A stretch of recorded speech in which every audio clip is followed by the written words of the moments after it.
ये बताइए। इसी बीच एक बड़ी खबर आ गई है निरहुआ के ऑफर पर। अब देखिए बड़ी खबर आई है, शिवपाल ने निरहुआ को नौटंकीबाज बता दिया है। शिवपाल यादव का इस पूरे मामले पर बयान सामने आया है और निरहुआ कलाकार नहीं नौटंकीबाज है, शिवपाल यादव ये कहते नजर आ रहे हैं। निरहुआ के ऑफर पर शिवपाल यादव का बड़ा बयान आया है। आपको बताएं, मैनेजिंग एडिटर अमीश देवगन के इस इंटरव्यू के बाद सियासत तेज हो गई है, क्योंकि एक तरफ निरहुआ ने जब अखिलेश यादव को बीजेपी में शामिल होने का ऑफर दिया और कहा कि शामिल हो जाना चाहिए, उसके बाद लगातार अलग अलग प्रतिक्रियाएं आ रही हैं। अशोक जी, आपके पास आ रहा हूं। आपके बड़े नेता शिवपाल यादव ने जो बयान दिया, पहले वो सुनवा देते हैं, फिर मैं आपके पास लौट रहा हूं। ये कलाकार नहीं है, ये नौटंकीबाज और भारतीय हैं। और ये देखिए पीटीआई की ताकत से घबराए हुए हैं और ये एक झूठ फैक्ट्री से आते हैं। सीधा चलेंगे अशोक भाई, आपके पास ही लौट रहा हूं। देखिए शिवपाल यादव की हम बात कर रहे थे, उनका भी रिएक्शन आ गया, नौटंकीबाज वो भी बता रहे हैं, लेकिन आपने कहा कि समाजवादी पार्टी ने उनकी सियासत शुरू करवाई थी। क्या तब वो अच्छे नेता थे? क्या तब वो अच्छे फिल्मी कलाकार थे? अब नहीं है? नहीं, देखिए, समाजवादी पार्टी, राशिद जी ने यश भारती का पुरस्कार उनको दिया, तब से उनको लोग थोड़ा सा लेने लगे कि हाँ निरहुआ कोई है। नहीं तो सब लोग जानते थे गली का वो अश्लील गाना गाने वाला निरहुआ है। हमारे राशिद जी ने उनका पॉलिटिकल डेब्यू कराया।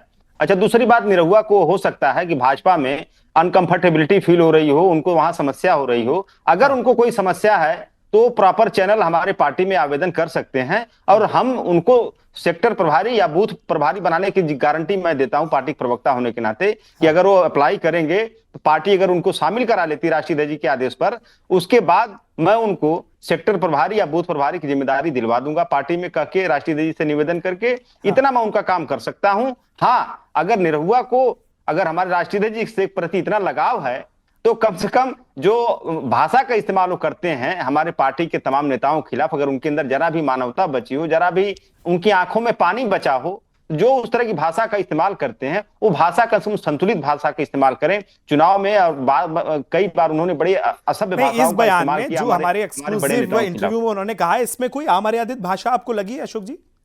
नहीं, चुनाव देखिए, अमर्यादित भाषा अभी तो नहीं लग रही, क्योंकि अभी तो उनको लग रहा है कि कोई अच्छे से बोलेंगे तो, प्यार से बोलेंगे तो हो सकता है कि राशिद जी अलाउ कर दें पार्टी में आने। वो अच्छा, मतलब आप कह रहे हैं पार्टी में जाने के लिए वो इस तरह की बात कर रहे हैं। मैं ठीक है, इस पर अश्विनी जी से ले लेता हूं, फिर अशोक भाई आपके पास लौट रहा हूं। जी अश्विनी जी। जी जी विकास जी, देखिए निरहुआ जी गली गली गंदा गाने वाले जो है कलाकार थे, और उस समय जब इनके मंच से गाया करते थे तो अच्छे थे उस समय। हाँ। आज वो एक जो है गलत गाना गाने वाले हो गए, अशोक जी के शब्दों में। हाँ। दूसरा, इतने छोटे नेता हैं कि मंडल अध्यक्ष और पता नहीं क्या क्या ये बनाने की, बूथ अध्यक्ष बनाने की बात कर रहे हैं। अच्छी बात है, पूर्व सांसद हैं वो। कम से कम समाजवादी पार्टी के बड़े नेताओं में एक इतने छोटे से बयान पर बौखलाहट देखिए। अनुराग भदौरिया राष्ट्रीय प्रवक्ता, मनीष सिंह, उदयवीर सिंह, और यहां तक कि चाचा भी आ गए। हाँ। क्या बात है कि मतलब एक इतने छोटे गली में गाना गाने वाले तुच्छ प्राणी के बयान पर पूरी समाजवादी, अखिलेश जी तो बचे हैं, डिंपल जी बची हैं, और कौन बचा है? तो ये सारे लोग उतर जाते हैं। अच्छा, जरा अश्विनी जी एक चीज और बताइए, इसके मायने क्या हो सकते हैं? अगर उन्होंने ऑफर किया है तो कुछ सोच समझ के ही ऑफर किया होगा, उनको क्यों लगता है? नहीं, देखिए, ये एक पॉडकास्ट उनका जो हो रहा है अमीश जी के साथ, उसमें उन्होंने कहा कि अच्छे व्यक्ति हैं और गलत जगह पे हैं, इनको भाजपा में होना चाहिए। तो एक उनकी भावना है अंदर की, हो सकता है भाई आजमगढ़ से जुड़े हुए हैं। और मैं बताना चाहूंगा कि यादव समाज, भारतीय जनता पार्टी जब से जनसंघ था, भारतीय जनता पार्टी का परंपरागत वोटर रहा है, तो वो उसको जोड़ लीजिए।